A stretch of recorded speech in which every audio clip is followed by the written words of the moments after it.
Hello everyone, welcome to Sai మనూస్ channel. ఈ చలికాలంలో వేడివేడిగా తినాలనిపిస్తుందండి. అందుకే నేను ఒక కొత్త రెసిపీ చేశాను.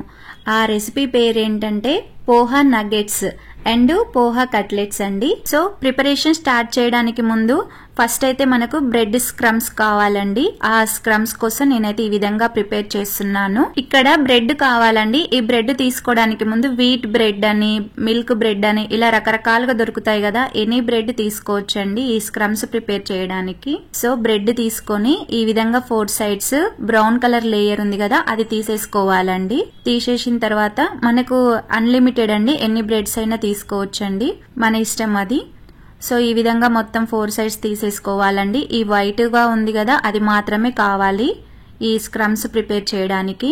ఇక్కడ మనం ఎన్ని బ్రెడ్స్ తీసుకోవాలనేది మన ఇష్టం అండి. మనం చేసే ఐటమ్ ని ఆ క్వాంటిటీని బట్టి తీసుకోవచ్చు.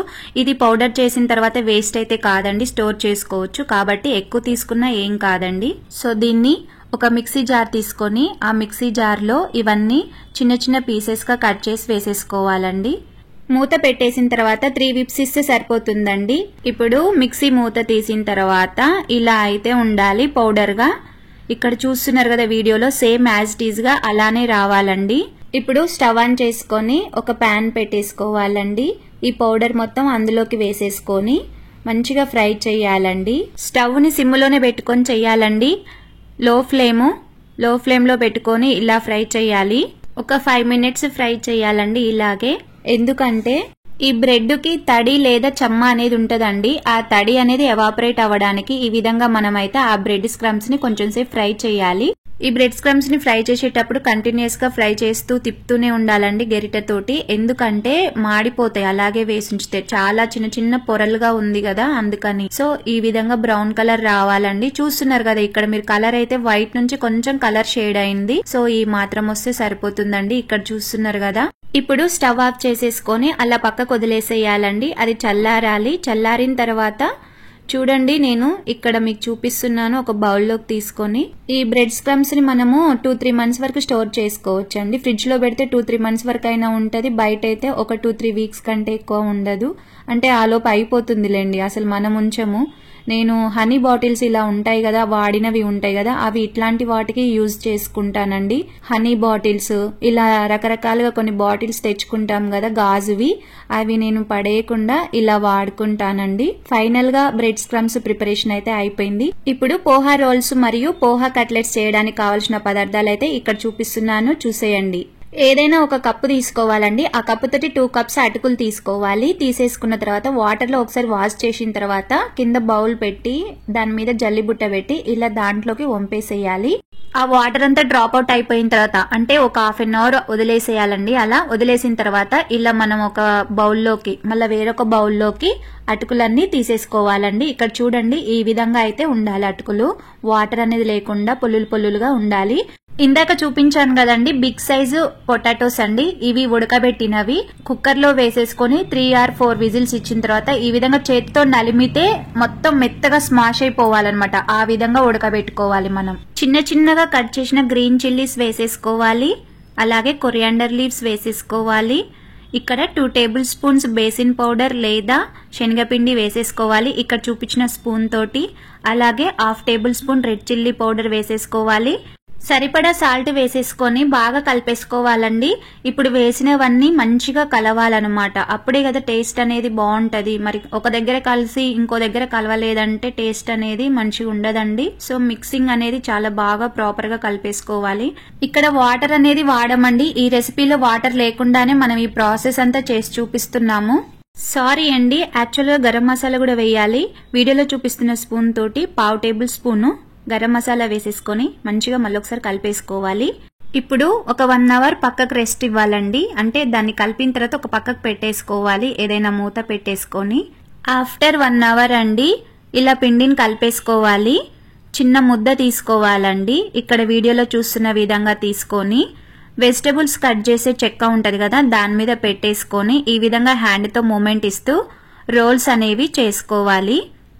ఇలా మనకి ఎంత లెంత్ కావాలి అనేది అలా చేసిన తర్వాత చాకుతోటి ఇలా మధ్యలోకి కట్ చేసుకోవాలి. ఈ విధంగా ఫింగర్స్ తోటి మంచిగా అనుకోవాలండి. మళ్ళీ ఒకసారి ఇలా రోల్ చేయాలి. ఇక్కడ చూడండి ఈ విధంగా రావాలండి. మనకు ఈ మాత్రం సైజు లెంత్ ఉంటే సరిపోతుంది. సేమ్ యాజ్ ఇట్ ఈజ్ గా పోహా కట్లెట్స్ కూడా ఇలానే చేసుకోవాలి. ఒక చిన్న ముద్ద తీసుకొని 2 హ్యాండ్స్ మధ్యలో ప్రెస్ చేస్తే ఈ విధంగా వచ్చేస్తాయి. ఇప్పుడు స్టవ్ ఆన్ చేసి పెద్ద కడాయి పెట్టేసుకొని డీప్ ఫ్రైకి సరిపడా ఆయిల్ అనేది పోసేసుకోవాలి. ఇప్పుడు మనము గుడ్డు తీసుకున్నాం కదా, ఆ గుడ్డులోని తెల్ల సొన తీసుకున్న తర్వాత ఈ విధంగా ఈ నగెట్స్ ఉన్నాయి కదా రోల్స్, ఈ రోల్స్ ని ఈ విధంగా డిప్ చేసి తీసి మళ్ళీ మనం బ్రెడ్ స్క్రమ్స్ ఉన్నాయి కదా అందులో వేసేసుకొని దాని మీద ఈ స్క్రమ్స్ అనేవి చల్లాలన్నమాట. అంటే మొత్తం స్ప్రెడ్ చేయాలి, దాని మీద వేసేసేయాలి. వేసిన తర్వాత ఈ ఆయిల్ హీట్ కింద ఉంది కదా అందులోకి ఈ నగెట్స్ అన్ని వేసేసుకొని మంచిగా ఫ్రై చేసుకోవాలండి. ఇక్కడ నేను ఒకటి మాత్రమే వేసి చూపిస్తున్నాను, మీకు క్లియర్ గా అర్థం అవ్వాలి అన్న ఉద్దేశంతో ఈ విధంగా చూపించడం అయితే జరుగుతుందండి. ఇప్పుడు ఇక్కడ మనం గ్యాస్ అనేది సిమ్ టు మీడియం లోనే పెట్టుకోవాలండి. హై ఫ్లేమ్ పెడితే మాడిపోతాయి, మనకు రావాల్సిన టెక్స్చర్ అవుతుంది, కలర్ అవుతుంది, ప్రాపర్ గా ఉడకడం అవుతుంది, ఏది కూడా సరిగ్గా ఉండదు. అందుకనే సిమ్ టు మీడియంలో పెట్టుకొని అడ్జస్ట్ చేసుకుంటూ మనం మంచిగా ఫ్రై చేసుకోవాలి. అప్పుడు లోపల జ్యూసీగా ఉంటది, పైన క్రిస్పీగా ఉంటది, తినేటప్పుడు కూడా చాలా టేస్టీగా రుచికరంగా ఉంటది. చూడండి ఇక్కడ ఎంత క్రిస్పీగా, చూడడానికి ఎంత బ్రౌన్ కలర్ లో ఎలా ఉందో ఆ విధంగా వచ్చిన తర్వాత మనం తీసేసుకోవాలి. సేమ్ యాజ్ యూజువల్ మళ్ళీ కూడా ఇలానే చేసుకోవాలి. ఇలా డిప్ చేయాలి ఎగ్ వైట్ లో ఇలా డిప్ చేసి తీసిన తర్వాత బ్రెడ్ స్క్రమ్స్ దాని మీద వేసేసేయాలి, స్ప్రెడ్ చేయాలి. ఇక్కడ చూస్తున్నారు కదా, సేమ్ యాజ్ ఇట్ ఈజ్ గా మీరు కూడా చేసుకోండి. ఇప్పుడు ఆయిల్లో వేసేసేయాలి. ఇలా మనము అన్నీ వేసేసుకోవాలండి. మనకు బాండీ సైజుని బట్టి ఎన్ని పడతాయి అనే దాన్ని బట్టి వేసుకోవాలి. నేను మీకు చూపించాలన్న ఉద్దేశంతో చాలా ఫ్రీగా 1, 2, 3 అలా వేసి చూపించడం అయితే జరుగుతుంది. మంచిగా వేసిన తర్వాత అటు ఇటు తిప్పుకుంటూ ఆల్ సైడ్స్ బ్రౌన్ కలర్ వచ్చే విధంగా కాల్ చేసుకోవాలి లేదా ఫ్రై చేసుకోవాలి. ఆయిల్లోంచి నగెట్స్ తీసిన తర్వాత టిష్యూ పేపర్ పెట్టిన బౌల్లో వేసేసుకోవాలండి. ఇలా వేసిన వెంటనే ఆ టిష్యూ పేపర్ అనేది ఆయిల్ ని అబ్జర్వ్ చేసుకుంటుంది అనమాట. అప్పుడు మనకు నగెట్స్ అనేవి ఆయిల్ లేకుండా మంచిగా ఉంటాయి. మీరు కూడా అలాగే చేయండి. సో సేమ్ అండి, మళ్ళీ యాజ్ ఇట్ ఈజ్ రిపీటెడ్. ఇంక ఇలాగే అన్ని చేసుకుంటూ వేసేసుకోవాలండి. అలాగే కట్లెట్స్ కూడా అంతే.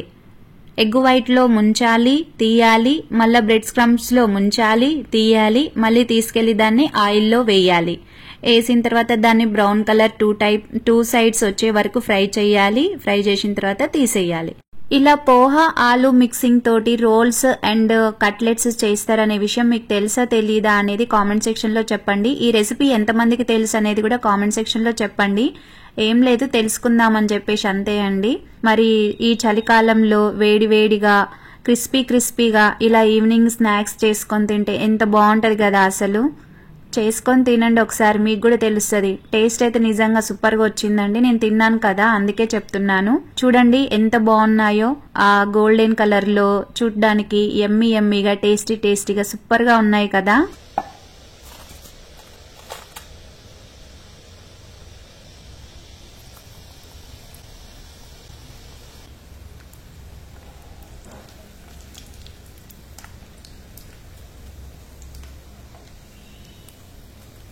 ఆహా, ఆ బ్రౌన్ కలర్ లో మస్తున్నాయి కదా, క్రిస్పీగా సౌండ్ వస్తున్నాయి. చూడండి ఇలా అంటుంటేనే సౌండ్ వస్తున్నాయి, చూస్తుంటూనే నోరూరుతుంది. మరిగా లేట్ ఎందుకు, మీరు కూడా ట్రై చేయండి తప్పకుండా.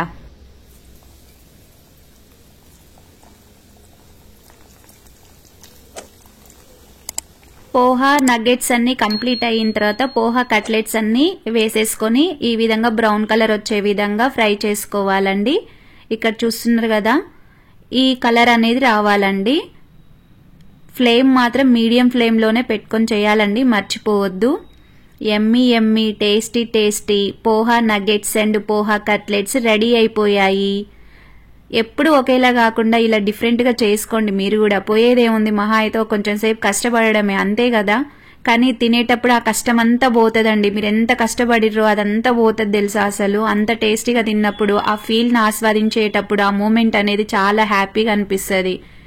మరి కష్టపడింది ఏది కూడా రాదు కదండి. నచ్చిందా నా వీడియో? నచ్చితే గనక తెలుసు కదా ఏం చేయాలి అనేది. ఈ వీడియో నచ్చితే లైక్ చేయండి. ఇంకొంతమందికి ఇన్ఫర్మేషన్ అందించాలి అనుకుంటే షేర్ చేయండి. ఎవరైనా కొత్తగా నా ఛానల్ని విజిట్ చేసినట్లయితే సబ్స్క్రైబ్ చేసుకొని ఆల్ బటన్ నొక్కితే నేను పెట్టే వీడియోస్ యొక్క నోటిఫికేషన్స్ అనేవి మీకు ముందుగా వచ్చేస్తాయండి. మరిన్ని వీడియోస్ కోసం నా ఛానల్ని చూస్తూనే ఉండండి. మిమ్మల్ని నేను ఎంటర్టైన్ చేయడానికి మీ ముందుకు సరికొత్త రెసిపీస్తో వస్తూనే ఉంటానండి. చూడండి ఎలా ఉందో. లోపలనేమో మెత్తగా స్పాంజీ టైప్లో ఉంది, పైనేమో క్రిస్పీగా ఉంటదండి. తినేటప్పుడు కూడా సూపర్గా యమ్మీగా ఉంటది. పోహా ఆలు కట్లెట్ రెడీ అయిపోయింది. టేస్ట్ కూడా ఎక్సలెంట్గా ఉంది, సూపర్గా ఉందండి. అలాగే పోహా రోల్స్ ఇవి కూడా ఎక్సలెంట్ అండి. చూడండి ఎంత బాగా ఉడికాయి అనేది మీకు చూస్తుంటేనే అర్థమైపోతుంది. ఆహా, ఇంకేం కావాలి, ఇది కదా మనకు కావాల్సింది. చేసుకొని ఆస్వాదిస్తూ తినడమే జీవితం. మీరు వీడియో చూసిన తర్వాత లైక్ ఇవ్వండి. అలాగే కామెంట్ సెక్షన్ లో ఈ రెసిపీ ఎలా ఉంది అనేది చెప్పండి జెన్యూన్ గా. I hope you like this video. Thank you so much for seeing this video. Will meet on next video. Bye bye, see you. ఉంటానండి.